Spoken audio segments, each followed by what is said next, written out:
Hello and welcome to episode 266 of Fergo and the Freak. I'm that bloke from Rugby League Project, Andrew Ferguson. You can find me on Twitter at AndrewRLP.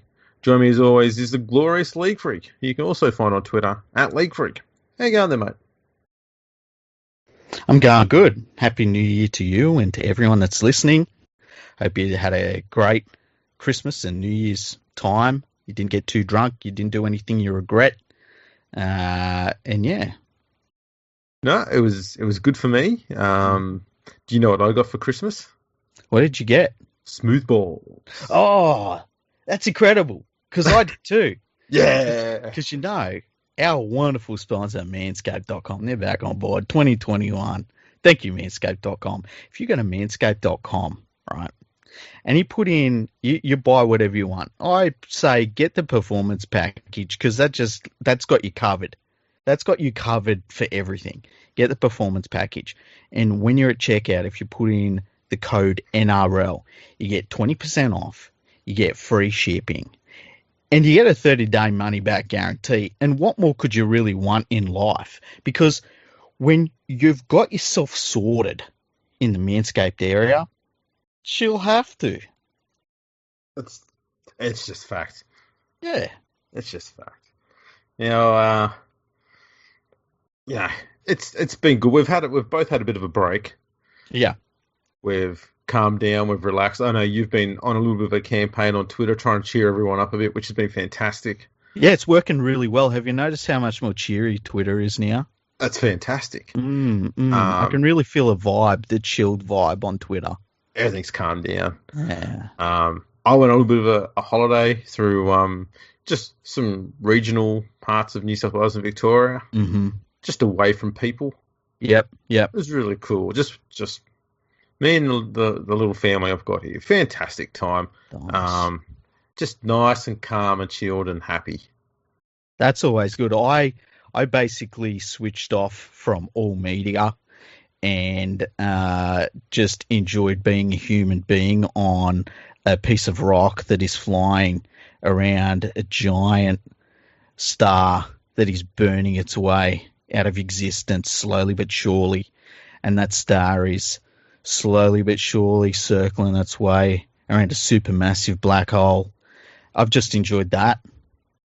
As you would. That sounds enjoyable. Yeah. It's nice. I was going to say it's nice because it means that we're coming into 2021 a much more happier, positive sort of podcast, I guess. Yeah, I think this year will be more chilled out for sure. It will. So, shall we have a look at the news? Yeah, let's do it. All right. Well, some filthy, disgusting swines from the media sitting there been bitching and moaning and fucking terrorising Mitchell Pearce because he sent text messages to someone. Fucking cunts, I hope they rot in hell. Oh, these pathetic parasites. They're weird, Seriously, parasite. And this thing, we can't just sit there and say it's just one or two of them. All of them are in it. As soon as I found out that he text messaged someone, it's like, oh, quick, let's all fucking salivate over this and see what we can fucking stir up. And they took some minor... Well, let's be honest, it's a complete nothing story in rugby league. It's got nothing to do with rugby league whatsoever. Yeah, definitely. A man sent text messages to a woman who wasn't the woman he's living with, who gives a fuck. I don't care what's in there. It's got nothing to do with rugby league. And yet they persisted, they pushed, they kept going, they kept reporting. We're getting weekly updates about fucking text messages like SMS gate or some shit. And now Mitchell Pearce has come out and he's decided to stand down as captain for the club as he deals with all of this stuff. And so now what could be a very easy fix for him behind closed doors is now all out in the open. It's probably going to make things a lot worse and just fucking disgraceful reporting. Yeah, I agree. Like, I could honestly not care less about what players are doing in their private lives. It's like, that's gossipy bullshit, and I just don't care about it. Well, some stuff is, like, when they go out of their way to break the law, fair enough. But he's not broken no laws. He wasn't drunk. He wasn't behaving badly. That's in a way that's disrespectful to the club or to the game of rugby league or anything like that. I always think that, like, Look, if I was the club in that situation and the journalist started asking a player about that stuff, I'd say, hang on a second, we're here for football. And they're going to say, well, I think it's fun. And it's like, no, we're here for football. And and I don't particularly think that Mitchell Pearce stands out as the Knights captain. It's not like he's, their great leader or anything, But for him to be the captain and to have to come out and publicly give up that captaincy in January over something that happened in his personal life, I just think it's a little bit strange. And I think that, there's always some drama going on at the Newcastle Knights. They're a bit of a bunch of drama queens up there. And I think this played into it a little bit. And I just think it's strange. It's really weird. Mm. It just smells of a bunch of media who are bored. Yeah, I just don't understand why. And you think about it, the media want to know the players' personal lives and talk about it and write about it and make money out of it. And then they want to know not just kind of what a player's earning. They want to know exactly what that player's earning. And then they want to go on TV and in the press and everything and bag the shit out of these players non-stop. And it's like some sort of, I don't know, it's like some sort of little mental box that you can put some of these people into that's a very sad existence. Well, that's the thing too, is they then go on and complain when the players don't have a personality. Yeah, or they don't want to talk to them. Yeah, and you think, you can't sit there. Let's say a player's like a dog, okay? If you hold the dog by the tail and keep kicking it in the ass, you can't sit there and complain when it doesn't want you to pat it. Yeah. I guess that's one way to look at it. They're fucking idiots. Yeah. They're fucking idiots. I don't understand it. I don't get how you would bag the shit out of players all the time and undermine them and try and cost them money and, try and destroy their integrity, no matter how you do it, and there's many ways that they do it, and then turn around and think that you're best buddies with them. And it's like we've said, I mean, it's like the journalists that go like, oh, I'm an insider. It's like, no, you're not. You're not an insider. You are as outside of what happens in rugby league as anyone on planet Earth. The players don't like you, the coaches don't like you, the officials don't like you, fans don't like you. You are an outsider. You're alone in this world. But they've got this weird personality type, and that's why I think people don't like them, because it comes across, And there's also this thing of like they're just so. I always think that when someone can't say they're wrong, and when somebody says something with such conviction that it must be true, but it's just bullshit, there's something weird about that too. Yeah, and they do not yield. That never yield. It's like, even when they're wrong, they're not really wrong. Just ask them to explain it. Yeah. And I find that very strange. Like, who wants to be around someone like that? Exactly. So now we've got that out of the way, and let's be honest, we weren't going to talk about that, but because Mitch Pearce came out and stepped down as Knights captain, that's essentially the end result that the media wanted. They don't give a fuck about him as a human. No. All they wanted was to keep pushing this button until they got a rugby league story out of it, and to hell with what happens to him in his personal life. Yeah. You know what else is fucking nuts? Mm. All this drama that was going on, I'm going back a bit now, all the drama that was going on about Sam Burgess. Yeah. I now see every now and then when I'm flicking through newspaper articles and stuff like that, just see headlines. Yeah. And they're starting to see now headlines about Sam Burgess and his ripped body as he's running along the beach in Sydney. I'm like, how is that even a fucking... Like, what you've just said right there in the headline, that's the entire of the article. Yeah. How did you write more than that? And why? Like, how is that even fucking news? It's weird, hey? And all the shit he's going through with his ex-wife and all that fucking drama, we're not going to get into that, but it's not like he's got a 100% positive, intact persona. Like, there's an awful lot of bad stuff going on around him at the moment, Mm. in the media and stuff that's been leveled against him, why go out of your way to try and make him out as though he's some sort of good guy, some god, or some sort of positive story like that? Just fucking don't go near it. I don't understand who consumes it. Hey, it's like when you watch those morning shows on Channel 7 and Channel 9, and it's basically like Sesame Street for adults. And it's like, who's watching this?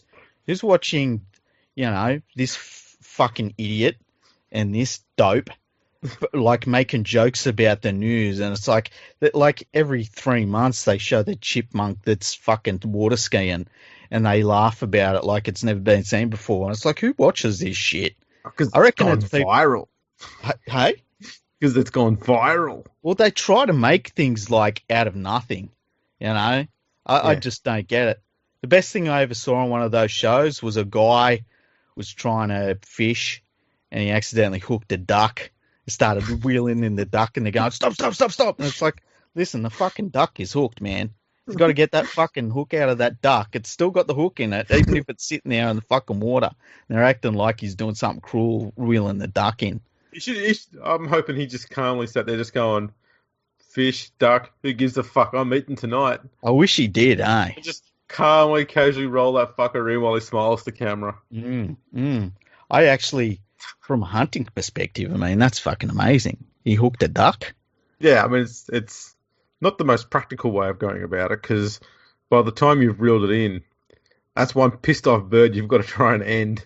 That's true. That's true. I wonder if he brings it in and wrings its neck, I wonder if he would get charged because he doesn't have a tag for hunting ducks. Or would he just need a fishing license? He just need a fishing license. Yeah. It's like a fucking duck, man. I've caught a duck. But I mean, I suppose you can't kill it if it's not a certain length. Yeah, I don't know if there's a size limit on ducks, hey. I think it's more of a number of ducks you can get. Oh, there you go. Because once they can fly, it's game on, you know what I mean? Yeah, that's right. That went on a tangent. Yeah. I guess just closing on that, if you do hook a duck, I guess he's really just got to pay the bill. Boom. Sorry. I'm sorry. Fuck, man. People. That's what you've come here for. I'm disappointed at the first dad joke of the year, and I'm not even close to getting it. Well, yeah, I've been called daddy a lot in my life, so this is true. Now, we were chatting before about something off air. Another great semi episode off air about COVID in the UK. Yeah, and how now they've got this weird new variant of coronavirus over there, which is not seemingly more deadly, but it does transmit much more rapidly. Yeah. And I think they're just calling it the mutant version. So I'm just thinking like the Mutant Ninja Turtles, except it's just a mutant virus. Do you know they're not allowed to call them Teenage Mutant Ninja Turtles in the UK? Is it because of the mutant part or the? No, it's the ninja part. They have to call them Teenage Mutant Hero Turtles. It's so weird. You can't have mutant ninjas. Yeah, well, I don't get mutants don't have the capacity to be ninjas. It was something about the weapons they used, and they had to reanimate. I can't remember what ones it was they reanimated. It might have been the nunchucks, and I can't remember what they animated them to. It was I think they maybe animated it into a whip or something. But anyway, did the social warrior justice sort of party come out and stand up for the mutants? No, they did. Are you saying that mutants can't be ninjas, or that mutants can't handle certain weapons? Yeah, I don't get it, hey. Well, so it's only a matter of time before we're all fucking censored. Once they get these fucking 3G, these 5G towers up, and they've got the thought serum all pumped into us, well, we'll be all saying the right stuff. They've got to stop transmitting the COVID amongst them first, so they've got to turn that off. That's true. Turn off the COVID transmission, and turn off the brainwashing one. Turn on the mind control beams. Exactly. That's what's got to happen. And when that happens, I think then and only then, with everything censored, that's when we'll bring out the Carsten Brummer episode. Yeah, that'd be good. Do you Blast know, everyone's mind. what do you reckon is more likely to be more influential to the masses? Like 5G towers or Kim Kardashian? 5G towers. You reckon? I reckon it's Kim Kardashian. You Easy. reckon? Yeah. She gets people to buy shit. She makes them watch that fucking TV show. She turned her fucking stepdad into a chick. It's like she's got a lot of influence. Yeah, but not on everyone. Like I'm more interested. I'm more interested. I'm more interested in 5G than whatever she does. I only know of her as a name. What a load of crap! You watch that porno just like the rest of us. You filthy bastard. Should be ashamed of yourself. Are we still talking about Kim Kardashian? Oh, I thought we were talking about Caitlyn Jenner. No, I would not watch that. That's what you say. So hard. Anyway. Well, we're off to a good start, 2021. This is going great, guns. See, there were people out there who were saying that they demanded us to get on here and do a podcast. You happy now? This is what you get. Thanks. We're ill prepared, and now we're talking about this shit. Yes. So, anyway, back on track with this Teenage Mutant Ninja virus going around the UK. Mm-hmm. It got me wondering whether the Rugby League World Cup should still go ahead in England and whether it's even possible for that to happen. Because they're still getting, tens of thousands of COVID cases positive every day there. Every day, yeah. And they've now gone into a full lockdown, which is, it's only about 9 months too late, but, better late than never. Well, the thing is, like you and me at first last year, we were like, oh man, this might put the Rugby League World Cup in doubt. And then it settled down to the point where we're like, oh yeah, it'll go ahead, everything will be cool. And now I cannot see it going ahead at all. No likewise. Way. So it's made me wonder made me think that the Rugby League World Cup should be moved to another country. Yeah. In all sincerity, because if they're going to try and persist with it, and it has to be played in England, I can't see the World Cup being played before the next one's due to be played. Yeah. The one after the one we're waiting on. Mm-hmm. So if we really want to have a World Cup, then we should probably move it somewhere else where they don't have coronavirus. Yep. And there's 2 countries that haven't hosted a full World Cup yet that have been playing rugby league for quite a while. Mm-hmm. One is Papua New Guinea. Yeah. The other is New Zealand. Because we know if they come to Australia, there's going to be every single state's going to have different fucking rules. We're seeing it with the cricket already. Yeah. Oh, you can't come here. You got to do this. You got to do that. Blah blah blah blah. So let's just go to a country where there's no COVID. Everyone can turn up there and they can all do a, 15, 20 day bubble thing. Make sure they're all test negative. And then once that's all done, bang, go out, you tour around the entire country, you play as many games as you can all around the country. Maybe even play half the games in New Zealand, half in Papua New Guinea. Just put half the teams in one island, half in the other. Yeah. And then have your finals. Have a semi in Port Moresby and a semi in Auckland. Yeah. And have the final at Auckland or something like that. What do you reckon? Look, I think it's the way to go. I think New Zealand definitely. I don't know that PNG has enough infrastructure to have games at more than one venue. But and I don't know. You just have a bunch of double headers at Port Moresby. That's the easiest way to go about it. But what's COVID doing in PNG? Like, I don't know. I don't know how. Apparently, they've got no cases there. Really? No cases, no deaths. Wow. But yeah, I think it's the way to go. I don't think that postponing it is right under any circumstances. Why would we postpone it when the host nation can't host it? And I think the way to go is to move to New Zealand for the most part. And yeah, there's no reason why it shouldn't go ahead this year. That they picked this time to have the Rugby League World Cup on this cycle for a reason, and I think they should stick to it. No, I agree, and I think I'd love to see it being played predominantly in New Zealand because those poor buggers over there got no rugby league last year, and they're going to miss the first few weeks of this year as well while the Warriors are over here again. Yeah, yeah. So it'd be a nice thank you to them. It's easy for the vast majority of, real rugby league playing countries to go to. And as we've said before, look, if the Northern Hemisphere teams didn't turn up to a Rugby League World Cup, would anyone notice? Well, the scorelines would be smaller, so they probably would notice. It'd be competitive. I mean, do we really need fucking Wales and a bunch of Australians that are pretending to be Scottish and Irishmen to be playing in the fucking World Cup again? Oh, mate. You say that, but I know deep down that Lachlan Coote's your favourite Scotsman. Oh, do you know I got blocked by the official Italian Rugby League Twitter because I pointed out that, because you've been to Leichhardt doesn't mean that you're fucking Italian. And they didn't like that. What if you've been to Carlton in Melbourne? Oh, definitely not. Definitely not. That just means you're a bogan. A bogan Italian. Exactly. Do you know we've got coffee here? It's like, yeah, calm down. They got coffee fucking all over the world. Oh, the coffee thing. Yes, the coffee thing.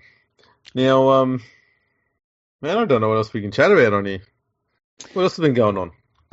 Not too much that I can think of. Didn't Dave Fafita get into trouble again? He went to someone's house uninvited or some shit? I saw a little bit of that on Twitter, but that was all. I didn't even pay attention to it. Who hasn't gone to someone's house by accident? Yeah, I mean, I think I remember saying at the time that David Fafita's biggest weakness is the off season, and if I was his coach, I'd be trying to teach him how to play cricket, so he's busy. That's a good one. Yeah. Have you watched any of the cricket?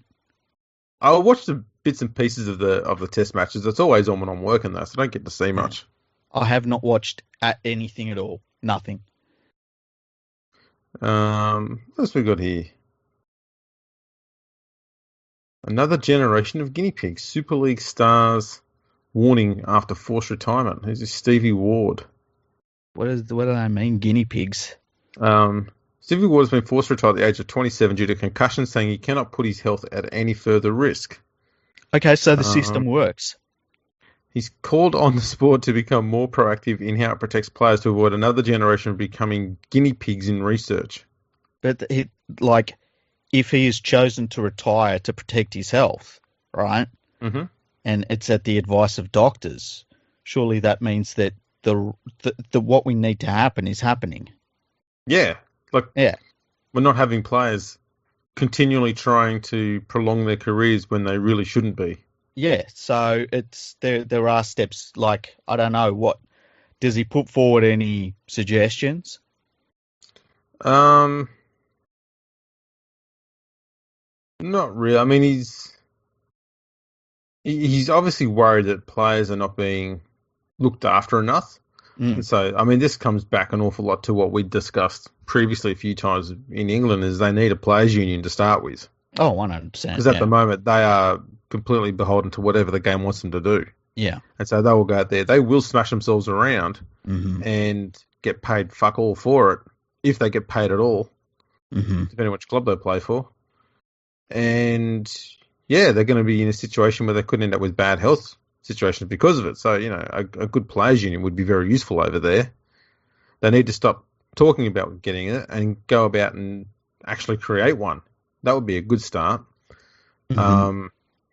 He says he struggles with migraines, dizziness, motion sickness, sensitivity to light and screen, short-term memory issues, slurred speech, and an inability to exercise or do daily tasks without irritating his symptoms. Mate, that's... all jokes aside, that does sound like it's a onset of that CTE. There's a lot of... It sounds terrible. It sounds like you made the right decision to retire. Yeah. Yeah, horrible situation. And he's talking to, obviously brings up the fact that, Rob Burrow's been in the news recently and what's happened to him. I don't know if you can link. Hasn't he got motor neurone disease? Yeah. I don't think he's as related to anything that happened to him on the football field. So, bit different. But I understand where he's trying to get to, though, is we should be protecting our brains a bit more, but probably not the right person to use in that one there. I, I I mean, I just could be wrong, but I don't think Rob Burrows was from head knocks and stuff. no. I would suggest it probably isn't. Motor neuron disease is one of those ones that can just get people, Yeah. and doesn't matter if you've been a footballer or not. Unfortunately, No, that's right. I had a family member that that had motor neuron disease. It's a terrible thing. But I think that sometimes in rugby league, what we see is, when somebody gets pinged for drug use, and then that's a sign that the NRL's not doing enough to stop drug use, and it's like, well, the system works, they got them. I think sometimes it's easy to fall into that trap of thinking that because you see the system working, that there's something bigger underlying that. And I think sometimes it's just you're watching the system work. And I can understand, retiring at the age of 27's got to be rotten, especially if you've got all of those physical issues. But it's the right thing to do. And whose decision is it to retire earlier than that? And that's the big question about looking after players in terms of the health of their brains going forward. Is that, is it one knockout? Is it two knockouts? Is it concussion? Is it, the first time you're dizzy? Because it's something that's not black and white, it's difficult to say when you should stop, Yeah. So. And that's the thing. I mean, one person could cop 15 head knocks and never get concussed. Another one could take one and be knocked out. And there's no right or wrong answer to that question. There's no rule of thumb either. It's just it's just the way some people are wired, I guess. Yeah, it's like those people that smoke till they're 100. Just for whatever reason, it doesn't really get to them. And then other people, they start smoking, and that's it. It's all over real quickly. So, man, right. it's a weird one, but it's good that he's stopped playing rather than push through it. Yeah, especially given he's only 27, 28 years old. It's very young to be getting those issues. So hopefully by stopping playing, he can get them treated, and hopefully it's a short-term thing and not a long-term thing. If that's a long-term thing, that's going to be an absolute pain in the backside to have to live with. Yeah, it'll be terrible. Who was that North Queensland player that retired early from head knocks? Do you remember? Yeah, he was playing in the halves from Was memory. it Josh Valentine or something like that? Oh, Sean Valentine. Sean Valentine, yeah. I wonder how he's that going. Poor bugger. He's struggling. Yeah. He used to just cop him.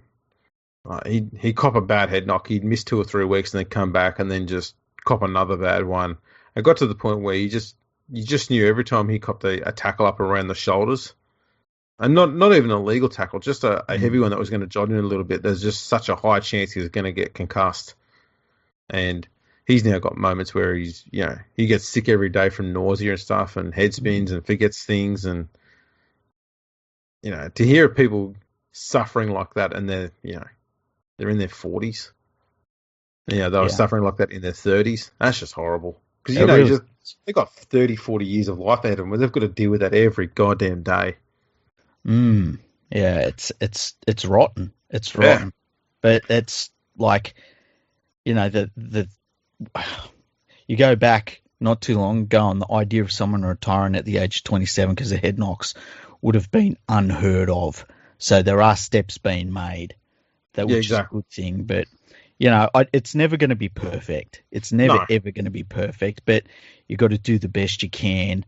And I think that getting someone to retire at 27, that's the best that we can hope for at this point in time. Anyway, that's right. Now, going back to the David Fafita thing, it appears that that's all been resolved. Oh, that's good. Yeah. It says he was arrested after allegations of trespassing on December 27. However, the 20-year-old was released without charge in what was his second off-season incident. Well, it's not really an incident, given that he was released without being charged. And then it just goes on about what he did last year and his training, and it's just a complete waste of time. So there you go. That's nothing. It'd be cool to wake up one day and David Fafita's hanging out place. I'd be like, David Fafita. Oh, tell me about why he moved to the Titans. I'd probably do a podcast with him. Well, that's a decent idea. Yeah. What else has been? David Fafita, I know you listen. Come to Penrith. Come to Penrith? Yeah, come to Penrith, hang out. You know, you just let yourself in, and we'll do a podcast. Why not? Now, shall we go through some of the player moves that have happened? Yeah, why not? Because I haven't seen too many big ones that jumped out at me. Nah. 3 days ago, the Tigers and Cowboys traded junior players that we don't know who any of them are. Mm-hmm. Elijah Taylor has left the West Tigers and gone to Salford. He had a bit of a drama with his manager too. Did you hear about that one? Yeah, I saw that the only thing I saw is that he was missing money. Yeah. Trusted his manager with his money, and it looks like the manager's been a little bit...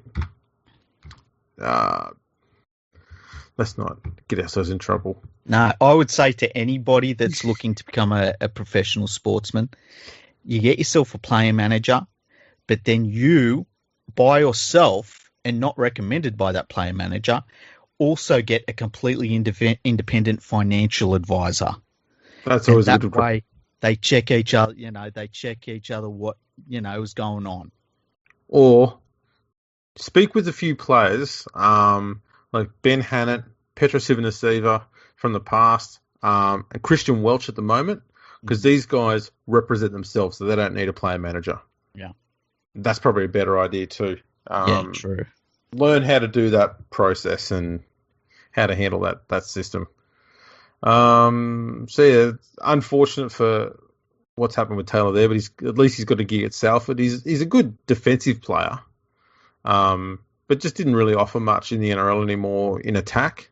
Yeah. So it's good to see that he's got himself another gig though. Be interesting to see how he goes at Salford actually. I think he'll do pretty well. They'll probably have him playing at lock. I think you'll probably find his attack again there. You have a bit more freedom to move around. Yeah, true. Zane Tetevano is going to Leeds. Yeah, that was a bit of a strange one. Hey, he was very good for the Panthers last year. And I thought Penrith would hang on to him because, like, we know Penrith's got a ton of depth in the backs. Mm-hmm. I didn't think they had as much of disposable talent in the forwards, especially after losing Tamo. I thought they were going to hang on to him because I thought he played pretty well, but they haven't let him go.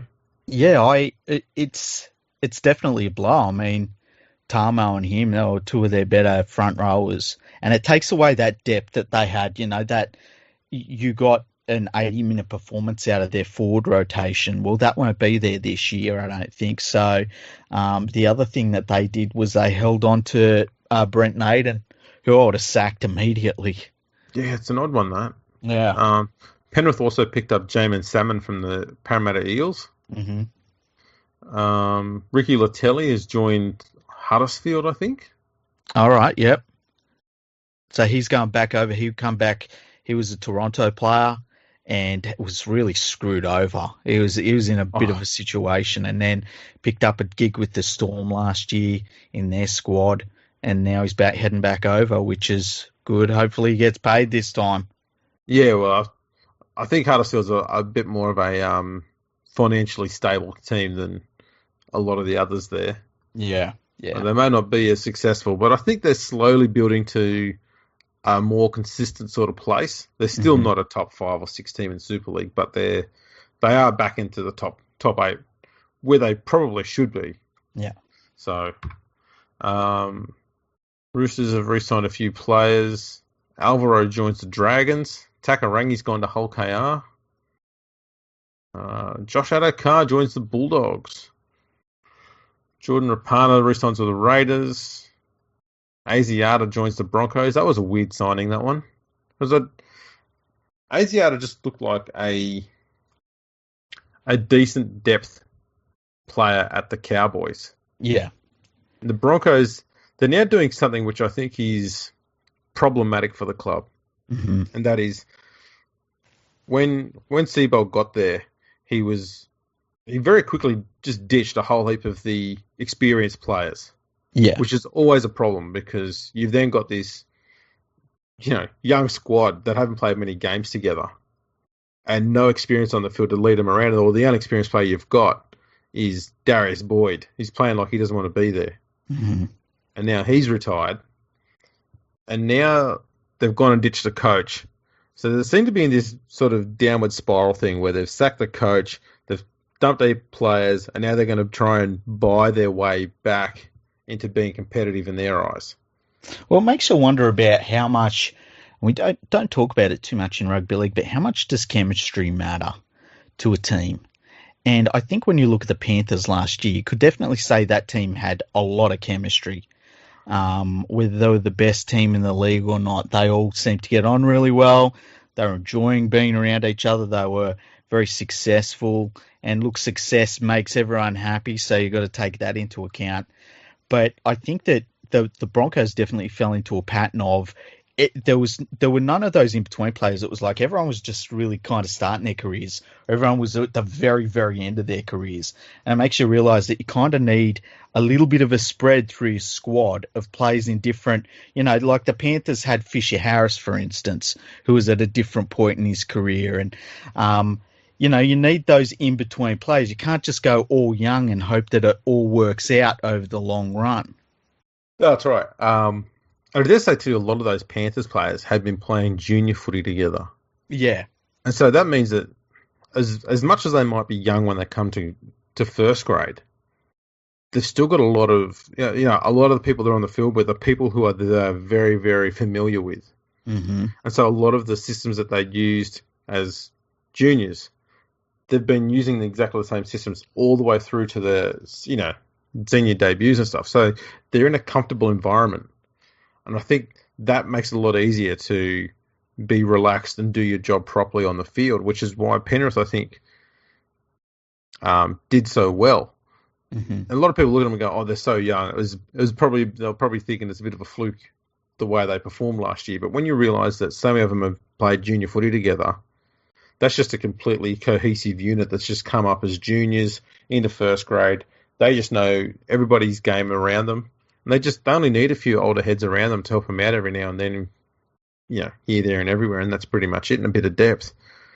But the Broncos didn't have that, and they're doing this thing that they never used to do, and they're now buying lots of players from other clubs. Like, you remember when the Broncos were dominant through the whole 90s period and early 2000s. Mm-hmm.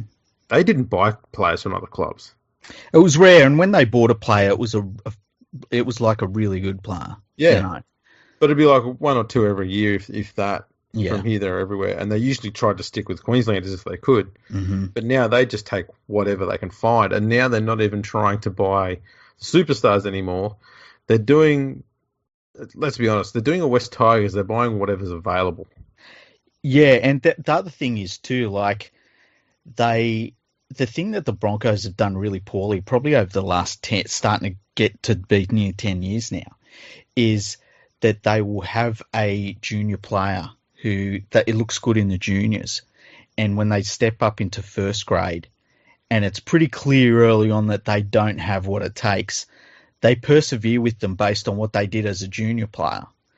And, the Broncos of old never used to do that. Like, if you didn't cut the mustard, you were out. You were gone. Yeah. And so you see a lot of players that the Broncos have had over the last 10 years, and they sort of stick with them and hang around, and they're not real. I mean, they're kind of fringe first graders for a long, long time at the club, and they can always manage to stay at the club. It's a bit of a weird situation they've got there. Yeah, I know. I think they've departed a long way from what used to work all the time, and they seem to be panicking now. Yeah. Look, I wouldn't be surprised if they are better in 2021 because, you can hardly be much worse. Yeah, exactly. But I can't see them making the finals in 2021. No, neither can I. I think that the thing, if I was Kevin Walters, it would just be all defence. This offseason would just be about defence, getting their players to... I think a lot of their forwards have to drop some weight. And I'm not saying that they were overweight. I just think that they were carrying too much mass, and they need to be much more mobile than they were last year. And I think that will help them with their defence. because their defense, I mean, it was tragic. It was one of the worst defensive teams of all time. And from there, you can work on the attack during the season. Yeah, that's right. They've got so much to work on. Oh, they really do. Look, Kevin Walters took over. He's a nice bloke. It's a bloody hard job. If he can make that work, he's doing well. Yeah, I do worry if he gets off to a bad start. I do worry that they may be tempted to axe him as well. Yeah, that's the thing. Broncos are not a club that knows how to be unsuccessful. And and we saw that last year. Like, you got to, everyone can win. Everyone can win. But when the times are tough, that's when you see if a football team knows how to football team. And the Broncos clearly did not. No, and I suppose it also shows how good the back office is. Mm-hmm. And at the moment, we're seeing a back office that is confused, lost, and guessing a lot. Yeah. And it's all panic. And there's no plan. No, they're just trying to get right. How do we stop being last? That's the only goal right now. They're papering over the cracks, and that's not how you do it. And I think of, like, as a Panthers fan, like, I've seen our team hit rock bottom a few times, but when you watch it, you can see the club, and it's not fun. It's not fun to watch, but you see them starting to put the pieces in place, and it might not be those first pieces that are there when the team gets successful, but it's starting to build that team back up again. And the Broncos seem to have this scattergun approach where there's no method to it, which is a real worry for me. Like, I think we've seen a bit of a similar thing at the Cowboys as well. They're another team that's doing that at the moment. But if it doesn't work for Kevin Walters, who is next? I don't think that there's an obvious next candidate off the rank, because then all of a sudden, like, if you look at Seabold and his career's finished, and then you look at, they would do it to Kevin Walters if they do punt him if it doesn't start working out really quickly. It's a poison job all of a sudden that no one will want. That's right. You start to get the impression that the only person that can coach that club is Wayne Bennett. Yeah, and look, they went back to that again, and they punted him again. They got rid of him twice. But it's going to be interesting to see how it works out. I think you hit the nail on the head. They're going to improve because they can't get any worse than they did last year. So surely they can't get any worse. It would be pretty funny though. Oh yeah. Look, trust me, I'm here for it if they're worse, because man, I'll be punching out stats like you can't believe. I can even handle the fact that the West Tigers season went to complete shit. Yeah. The very day they beat the Broncos 48-0 last year. Because at that point, they got into the top 8. And everyone's going, oh, the Tigers. You see them almost put 50 on the Broncos. Yeah, the Tigers, they're a thing. And I was like, I don't know. And then I think they only won like 2 games for the rest of the year after that. I was like, that's they're not a thing. we didn't realise that pretty much everyone was going to put 50 on the Broncos at that stage. That's right. So it came across as being impressive, but when you saw the way the Tigers were scoring some of the tries, you're going, they're not doing it out of being phenomenally brilliant. They're doing it because Brisbane's just phenomenally shit. And that night, they were worse than they'd ever been. I don't think they played worse all year than when they played against the Tigers. So we haven't done our deep dives and stuff into the teams this year, right? Mm-hmm. But just off the top of your head, who would you say favourites to be minor premiers, favourites to be wooden spooners? Ooh. Look, you got to say, I'm going to say Melbourne's going to be very close to being minor premiers. I agree. I'd pick them. Whether Cameron Smith plays or not makes zero fucking difference, because if you've got that Harry Grant in that team, after what we saw in Origin, he's providing so much energy out of dummy half. I think that's going to work perfectly. I think Craig Bellamy is just dying to have him there in the first grade side. So Yeah, I think they're going to be tough to beat. Penrith should still be up there again. I think South are going to slide a bit. Oh, really? Mm. Ah, that's interesting. I just think they're struggling for depth at the moment, and they've lost a few players, and they've not really replaced them with like for like players. They get Jai Arrow, which will be a good addition, and they'll get Latrell Mitchell back at fullback, which will be huge because he was just starting to find his feet at fullback. And but they lost Corey Allen. Yeah. He was playing pretty bloody well, and someone they should have hung on to, but they've lost him I think he's gone to the Bulldogs. Mm-hmm. James Roberts, I mean, he's a 50-50.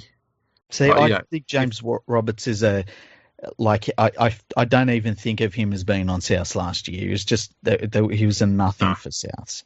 He was, but if they had him and he's, perfectly fit and playing well, I mean, we've seen how good he is when that's the case. Mm-hmm.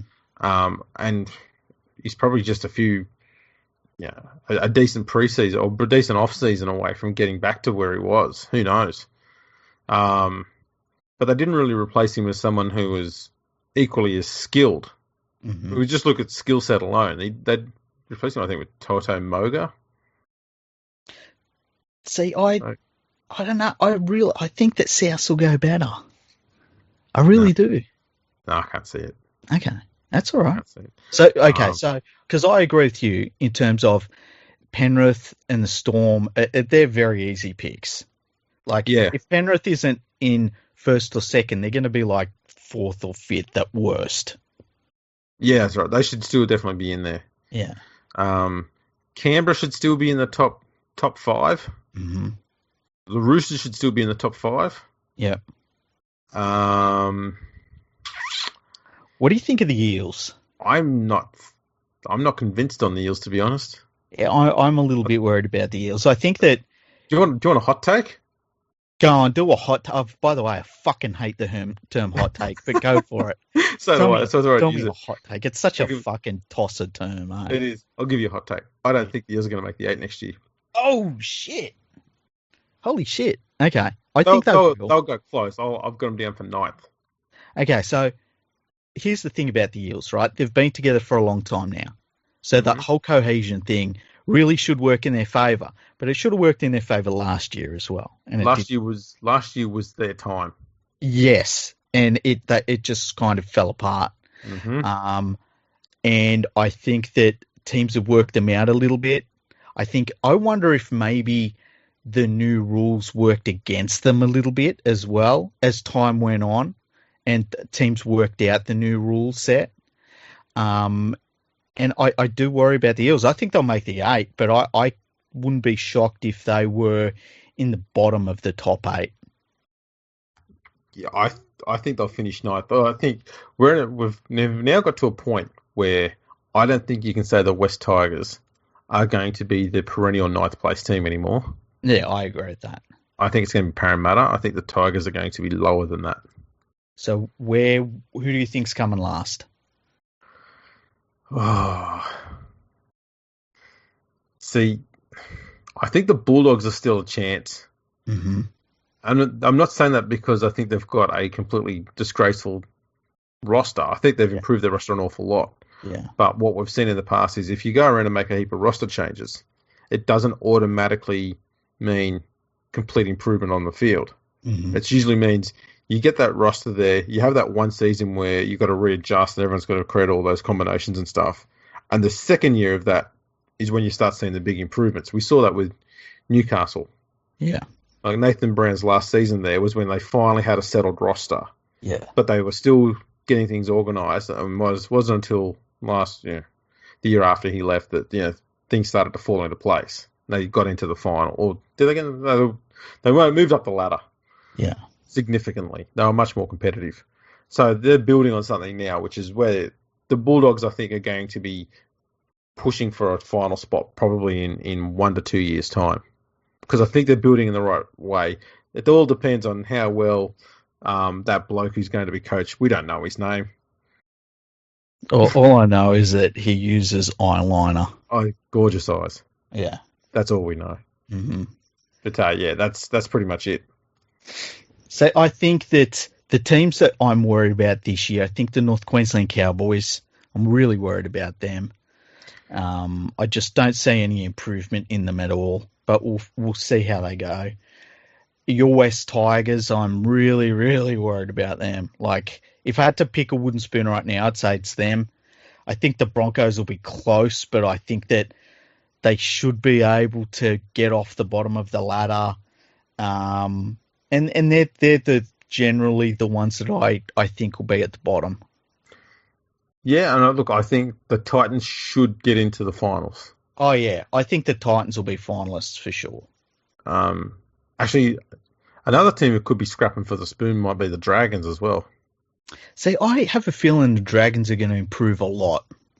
Mm. I know that they've got, well, like, take out Griffin. Like, their assistant coaches are just, all the warning signs are there. You know what I mean? Their assistant coach, they might have the worst assistant coaching team that's ever been assembled in the history of any professional sport, like anywhere in the universe. The thing is, I don't think they've improved their roster. But I don't know that they had to. I think that if they just train better and are better coached, then that'll be enough for them to just not be a wooden spoon sort of candidate. You know what I mean? Like, yeah, maybe. I'm not saying they'll be a top 8 team, but I think that they'll be, in that, that 13 to 12, 10, 8, not 8, 9 sort of area. I suppose another one in that region is Manly. They're a bit unknown. Yeah. The Warriors too. Yeah, it's going to be interesting because they got better when they turfed a bunch of players back to New Zealand, and they had a bunch of players that were donated to them. Well, they don't have those players now. They also got better when Todd Payton was coach. That's true.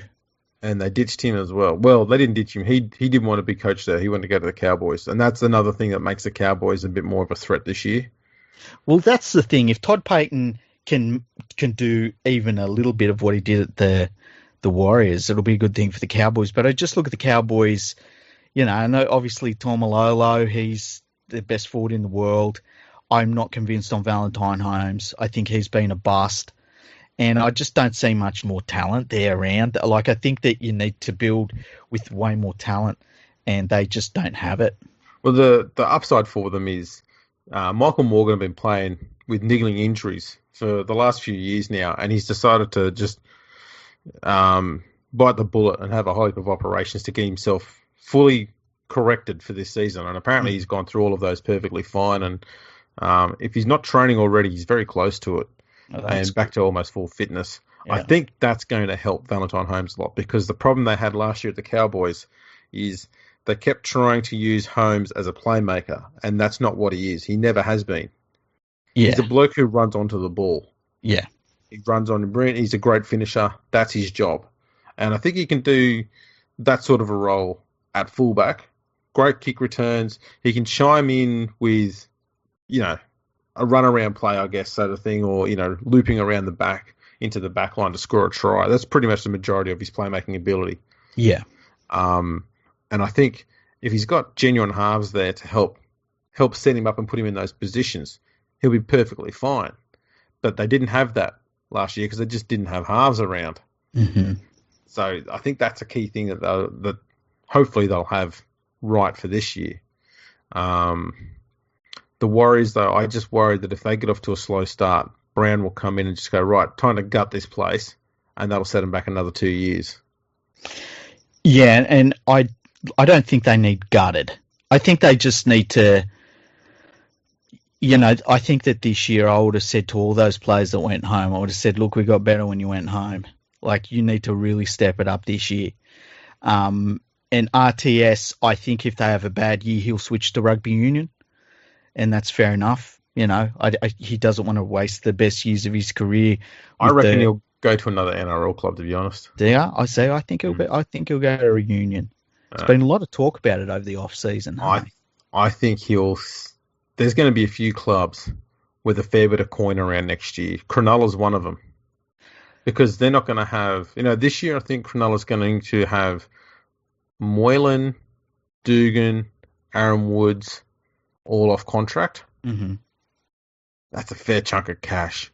Would you take RTS for $1.5 million? At Cronulla, yes. At what about West Tigers? I'd probably have to, yeah, because they've got no one else there in the spine. So yeah, and the Tigers are probably going to be close to having a bit of cash around too, because Russell Packer's gone this year. Yeah. And they've still got money left over, I think, from Reynolds' departure and Elijah Taylor. They haven't spent much of that money, so they're probably going to have close to 1.5 available, possibly too. Because I think that if for him to go back to Australia to play rugby league, I think that's what you're going to have to throw at him, and I think he's worth it. He is. Yeah. It's going to be somewhere in that mark. I wouldn't be surprised if he settles for something around 1.2 or 1.3. What if the Broncos come out and offered him that much? I wonder if he'd go to the Broncos. I don't think he would. Yeah, I've got that feeling too. I think he'd want to go somewhere where he's like, if I go there, I'm the finishing touch. Yeah. And that's why I think Cronulla's probably more likely, because they haven't got a team that's going backwards at a rapid rate of knots. I think they're only, one or two decent signings away from, staying in the top 8, I guess. I don't think if they do slide out of the top 8 this year, I don't think it's going to be far, but I wouldn't be surprised if they hang on there. They're pretty good at playing at home, even though it's someone else's home. They tend to have a pretty good home record, and I think that might be enough to get them across the line.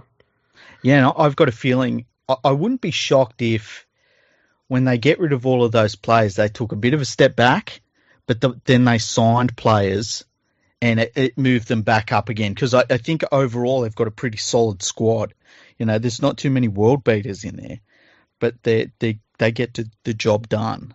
Yeah, that's right. So I think they're sort of sitting pretty well at the moment. I think John Morris has managed that roster very well indeed. Yeah, brought through a good bunch of juniors as well. Picked up some really good cheap buys. Got some good forward rotation too. There's not many clubs that got a better forward rotation, especially on the budget he's got his on. Yeah. So this talk that the Sharks want to get rid of him as coach is fucking nuts. Crazy. Who's going to do a better job? Yeah. Like that's been one of the hardest coaching jobs since he took over. And considering what he has done with that club, man, he's done very, very, very well. Absolutely. Now, I've got one question for you. Okay. Because we're going to see something unique happen this year at Parramatta if Mitch Moses stays fit. Oh, okay. What is it? He could become the first halfback. And this is games where they start at halfback, okay? Mm-hmm. He could be the first halfback to play 100 games for the Parramatta Eels since Peter Sterling. That's incredible. That's absolutely incredible. Okay, here's a question for you. Does he get there? Or does he end up at Newcastle and Mitchell Pearce ends up at Parramatta? This is the thing. He's 18 games away. And that's 18 games at halfback away. That's a bit of a slog. It's a slog, isn't it? Yeah, it's not a layup. No. If you're Parramatta and you think this is a make or break season, and you're Brad Arthur, right? And you could get sacked. You'll get paid out, but you'll never coach again. And you think this is a make or break season for you. Do you make that swap? It's a tough one. Because see, I've got a theory, and I'm going to do some stats on it to see if there's any merit to it. Okay. But I think if you haven't had a player, what's another way of wording it? I don't think there's any clubs other than Parramatta who are currently in the NRL who have gone this long without having one halfback play at least 100 games for the club. I mean, that's 30 years. Yeah, that's insane. And no halfback to reach 100 games for the club. And I think that's probably a key thing as to why they have not won a premiership in that time as well. Because you think the whole time they went without a premiership, I don't think they had a halfback that played 100 games for them. And Sterling came along, they won a bunch, and then he retired and nothing since. It's probably just a fluky thing. Mm-hmm. But I'm wondering if having a halfback with that much of experience helps a team get to a grand final and win one. Now, obviously, the counter to that is Luke Brooks. Because he's going to play his 150th game this year, and he hasn't even played a single finals game yet. So it's a tricky one. I've got to try and find a way of getting a balance there, I guess. Yeah, I guess the complete opposite of that is when you get James Maloney. Yeah, because he just needs 2 seasons at a club and he's fine. Yeah, but it's that's a really interesting one.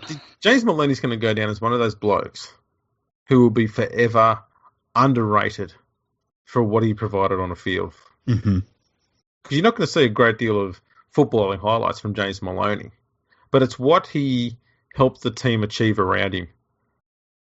It's so interesting. I put him in a similar mould, I guess, as Jonathan Thurston.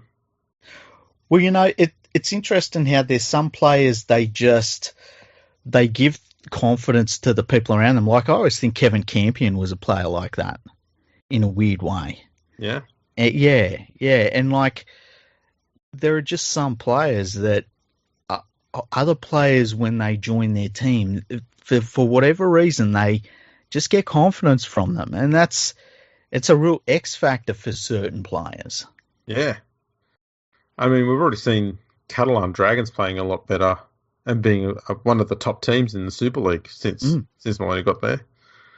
The bloke's he just doesn't know failure. I wonder if he gets a call this year. He was getting calls last year.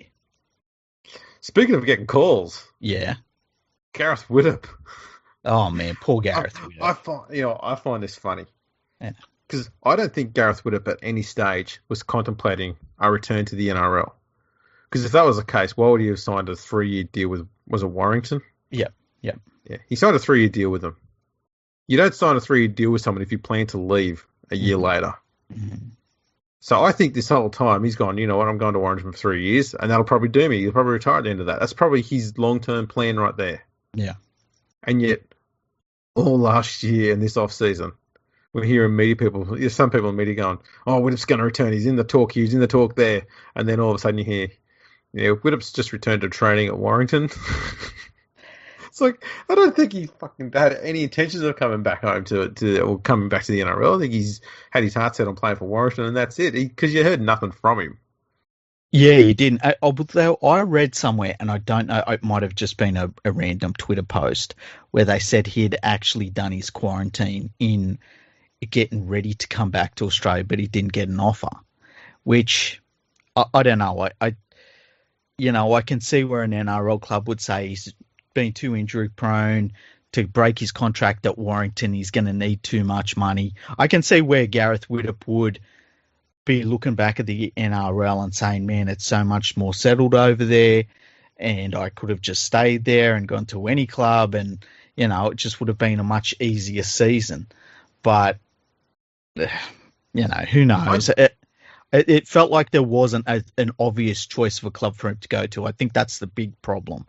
Let me put a poser then, given the skeptic of the media that I am. Yes. What's the chances that they knew fair well that he probably was just planning to come over to visit his parents? Because I dare say they probably still live here, because you've got to remember that they moved over here as a family when he was a teenager.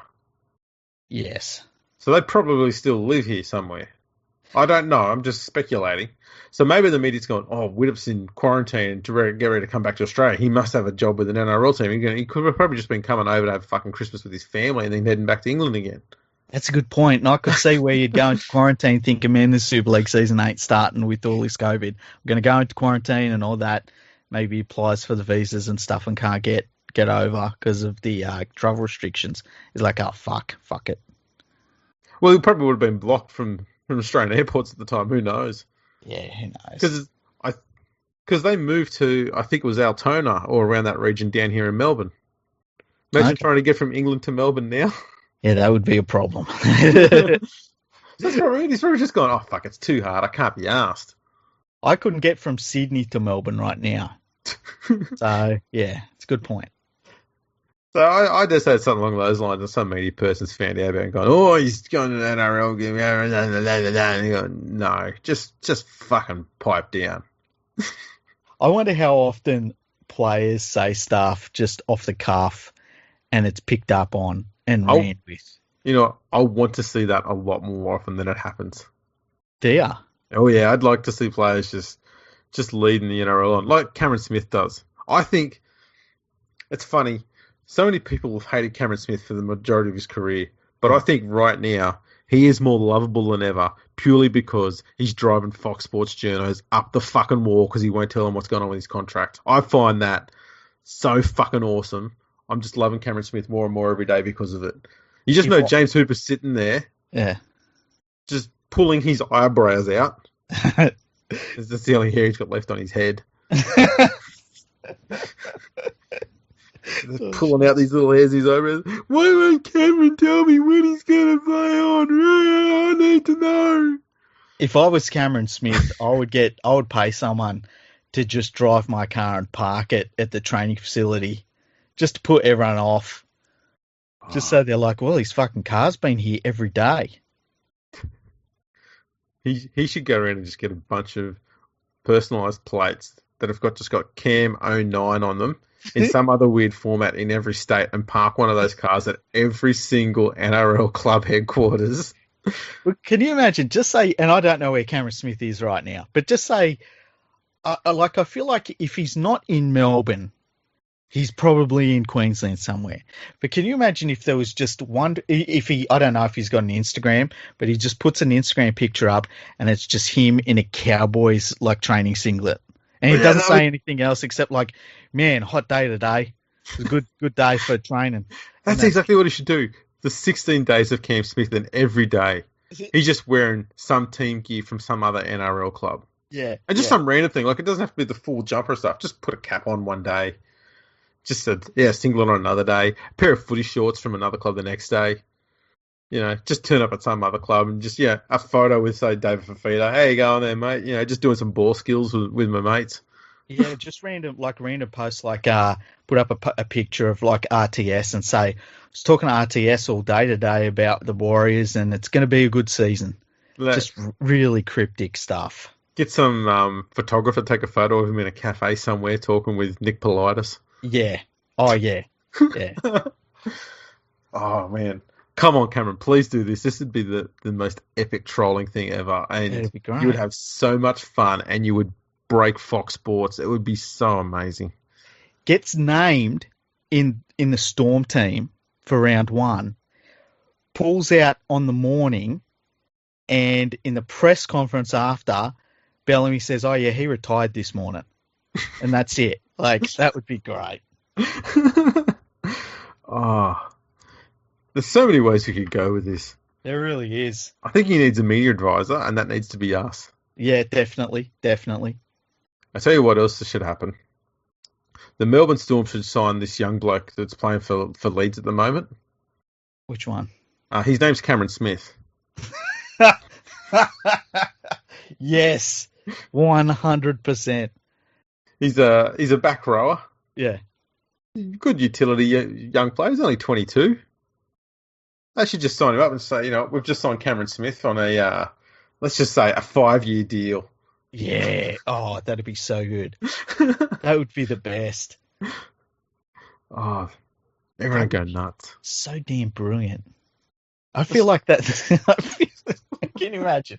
Can you imagine you wake up tomorrow and the universe has heard you, and you wake up tomorrow and everyone's like, the fucking West Tigers just signed Cameron Smith, and you're like, yes, and it's that guy. I wouldn't even complain, to be honest. I go, hey, we signed a forward, not a winger.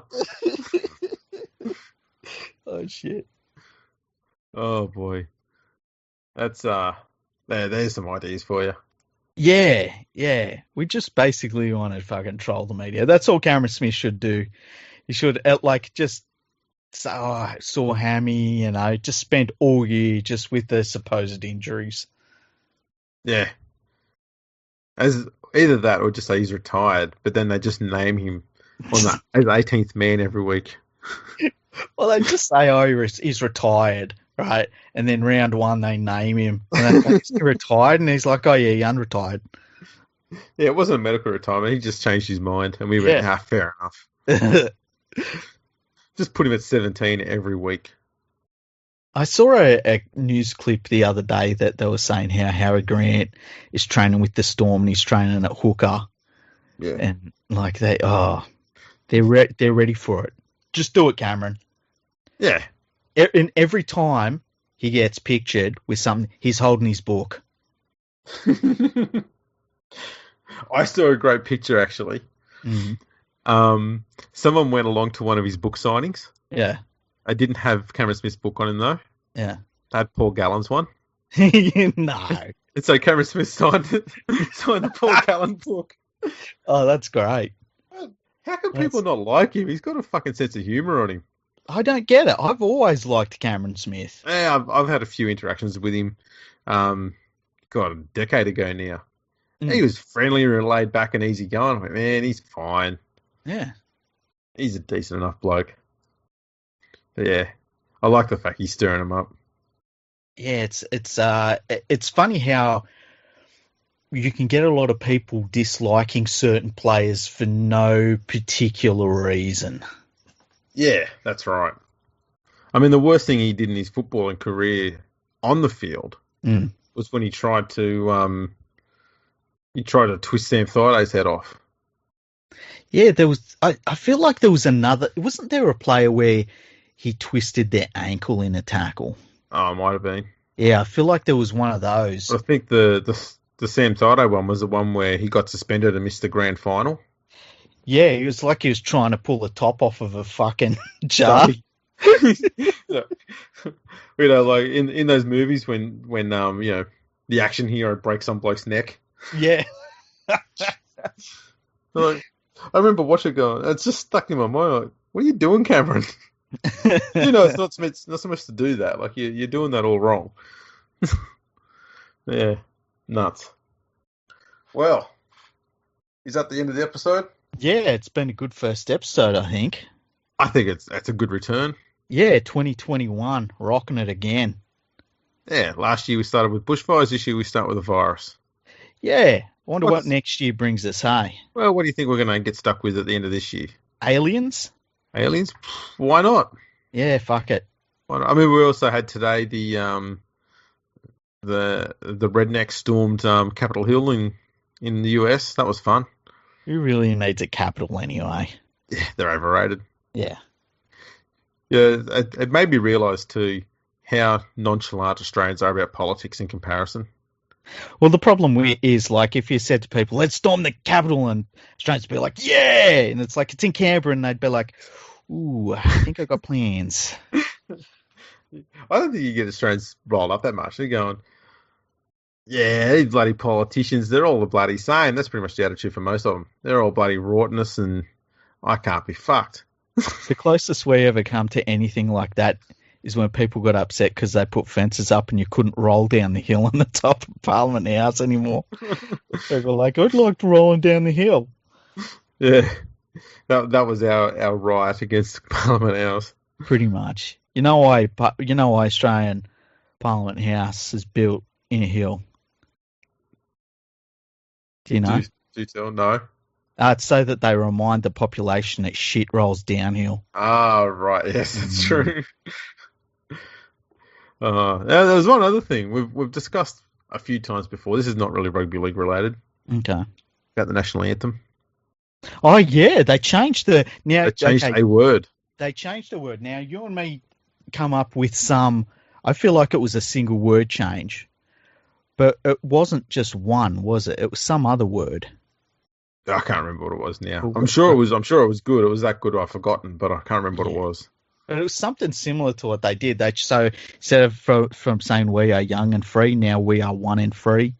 And as I pointed out a couple of weeks ago on Twitter, it's like now we are young and you have to wear a face mask. You can't leave your suburb. You can't travel out of the state. You can't leave the country, and free. Well, that's the thing. Are we free, though? Because, I mean, we don't have our freedom protected in the Constitution here. So, not officially free. We're aren't we still subjects of the fucking Queen? Yeah. Yeah. So We're not free. We're not free. And also, I object to being worth zero. What do you mean zero? I'm not free. I think if people want to buy me, they have to pay some sort of funds for me. I'm not going to be free. I at least want to be. I want somebody charged for my meat weight, boned. Even if it's boned out, I want the meat weight charge. Oh yeah. How much per kilo? That's a good question. I really don't know. I'm sure there's an expert that could price my meat weight. Oh, this is going to some murky areas. It really is. Some quality meat, Andrew. Oh. I tell you what, if you had it around about 10 grand per kilo, Yeah. I'd be just shaving slices off my gut here, there, and everywhere, and just paying off my mortgage in about 3 or 4 slices. If somebody said to you, listen, your kidney is worth 24 grand, would you go in and give someone your kidney? Nah, I want a bit more than that. Would you? How much? 100? 100 grand for your kidney? Yeah, why not? Man, that's what. Come on, I've looked after it. Are you serious? I've not consumed any alcohol in my life, so I've looked after mine's pristine. See, this is where you've priced yourself out the market, and now I'm looking to join. Well, I haven't. Do you want to have a pristine kidney, or do you want to have a shit one? I will get a look. Where's Carrie Packer's fucking chopper? Actually, you know what? Yeah. Do you want to get the Honda Accord of kidneys, or do you want Latrell Mitchell's Mercedes Benz of kidneys? Because that's what we're looking at here. 650,000. That's my asking price now. Isn't that how much his Merc was? Yeah, it ended up being $50,000. I don't know. I don't know how much I'd want for a kidney. I'd have good kidneys. No history of kidney issues in my genetics, so I could probably survive on one kidney. Yeah, I know I will. Yeah. Actually, I could just take one of mine, cut it in half, and just use one each side. I'd be fine. Yeah. Yeah. So therefore, you could take one of mine, cut it in half. There you go. It's 650,000 per half. So now I want 1.3 million for mine. Now I want to know what the gold price for a kidney is. Hey? Oh boy. So I bet you could pick one up for $5,000. I bet you go to the right place in the world and it's like $5,000 it's going right, easy. Wouldn't want to be your internet search history tonight. If I'm going to search for that shit, I'll search for the same thing I search for. By the way, speaking of internet searches, did you see fucking Pornhub got rid of most of its content? I heard about that, yeah. Yeah, terrible news. Devastating. I'm sure it's done nothing to the bottom line there, though. Yeah, I've got no idea. It's just meant people would view all the content a lot quicker, I guess. Probably. You know what they should do? Yeah.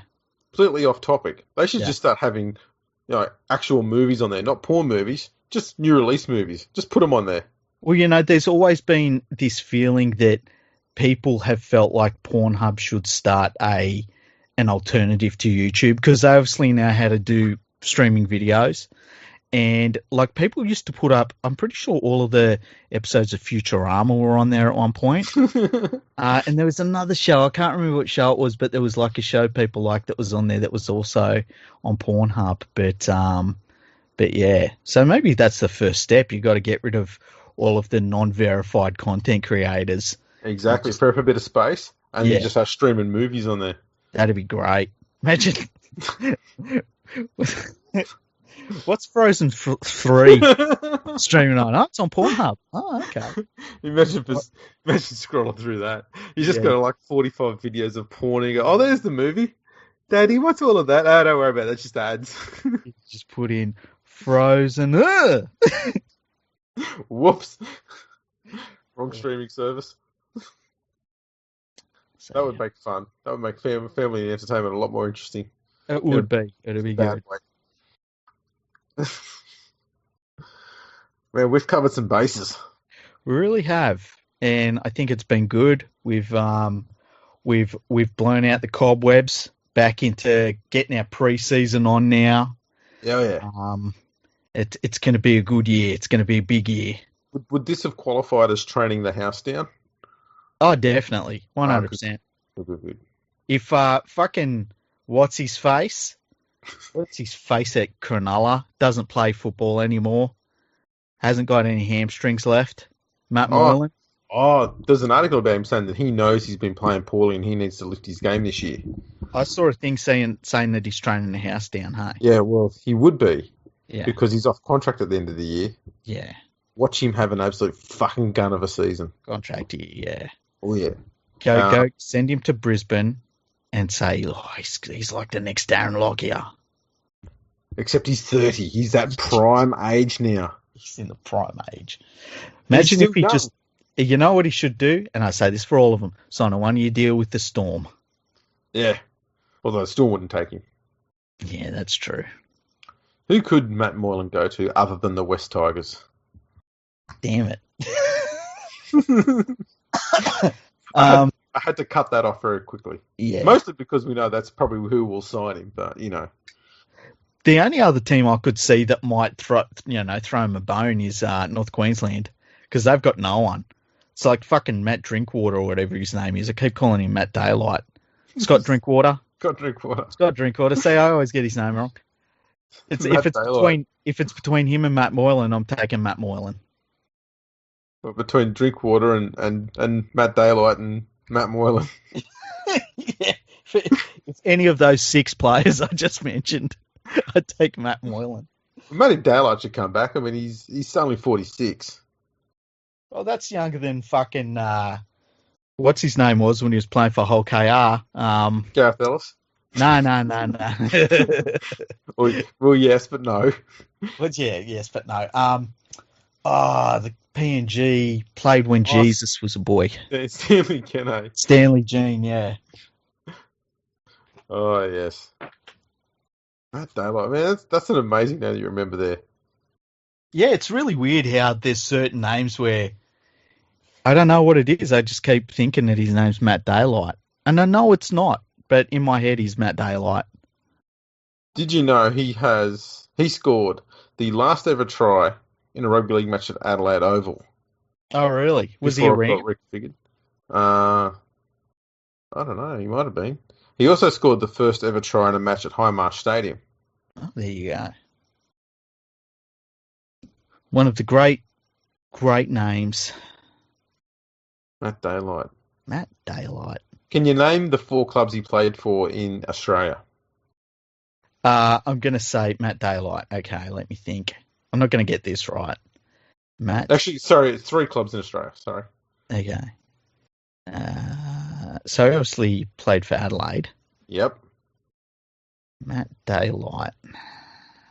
He played for one team still in the NRL and one that got the arse. North Sydney? No. Oh, shit. Man.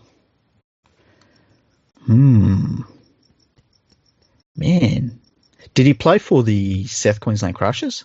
No, but you're getting warmer. Oh. Because they were introduced in the same year. Oh, really? Yeah. Fuck. Why is my brain not working? Who are the 4 teams? It was Auckland. Yeah. It's North Queensland. Yeah. South Queensland. Yeah. God damn it. Who was... Come on, man. Yeah, I know. I'm in pre-season form. Western Reds. That's it. And the other team was? Hey? And the other team was Cronulla. All right, he played for the Sharkies. Played for the Sharks twice. It's weird that he played for the Western Reds and then went to Adelaide. Yeah, poor bastards. Yeah, that put me off a bit, that did. So he played 2 games for Cronulla in 95. Yeah. Then he played 11 games for the Reds in the Super League season of 97, so he's missed 96. Played for Adelaide in 98, 20 games there, and then returned to the Sharks 3 years later in 2001 and played 3 games there. He went over and played for Gateshead in 99 and Hull FC in 2000. Now, here's the thing. Why do I remember him? Like, there's literally nothing about Matt Daylight. You know why? Why? It's because of your love for Scotland, because he played 3 games for Scotland in 2000. There you go. That's probably what it is. He's from the famous Scottish town of Sydney. Did you see the only reason for Scotland's existence is gone now? What's that? Fucking just Sean Connery. Oh, yeah. Well, they still have Lachlan Coote. It's like William Wallace, Sean Connery, and that's it. Lachlan Coote. Lachlan Coote. Mate, the baton was passed on. It's a Lachlan Coote. Oh, well. That's been an entertaining podcast episode, that's for sure. Yeah, it's been fun. It's been fun. I don't think we've ever covered that many bases of rugby league and non-rugby league stuff ever. We have been, we had a short off season and we were waiting to bust a podcast nut. Yeah, that's right. Okay, we've had, 10 days off or so? Something too long, like that. Too long. It feels odd. Now, I was going to say one last thing. One of the media outlets put out this thing, and I think it might have been the Daily Telegraph, asking people last year, what was the most memorable sporting moment of the year? Yes. And they had like 3 or 4 Australian things that we knew of, and it was just like an AFL team in a premiership, the Storm in the premiership, something about State of Origin. But they had this whole list of other stuff just no one knew of.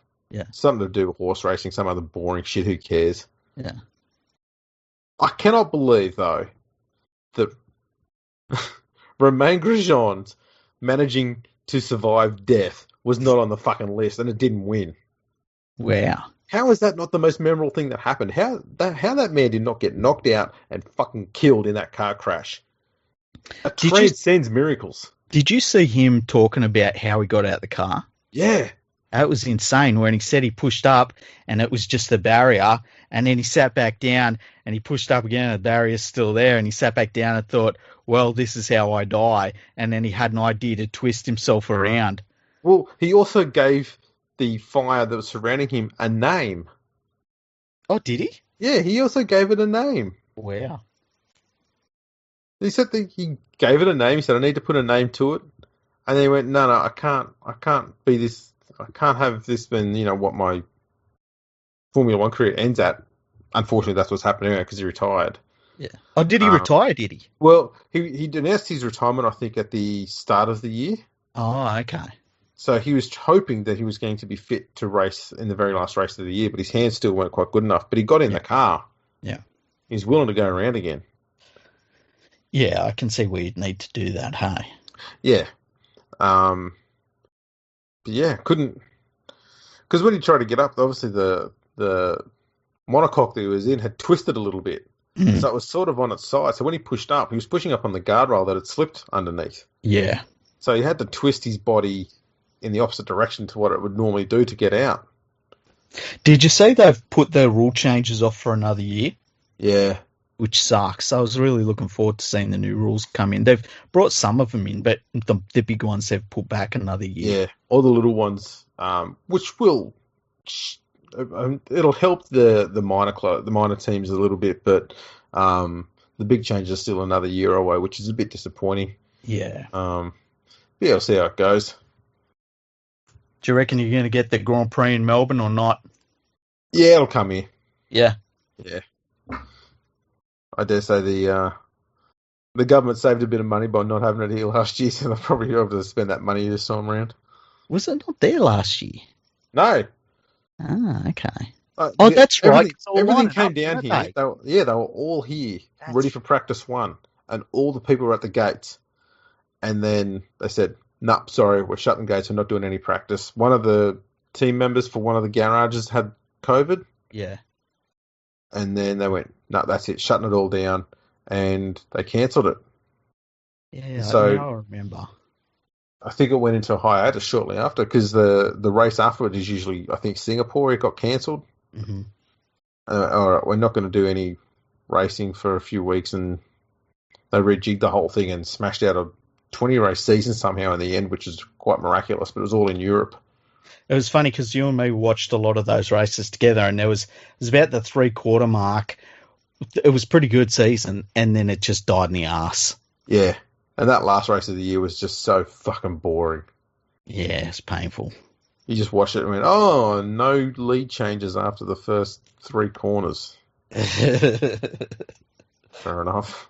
Did you see Lewis Hamilton got? I think he got knighted. He did get knighted. That's deserved, I think. Yeah. I still don't know why Kevin Sinfield hasn't been knighted.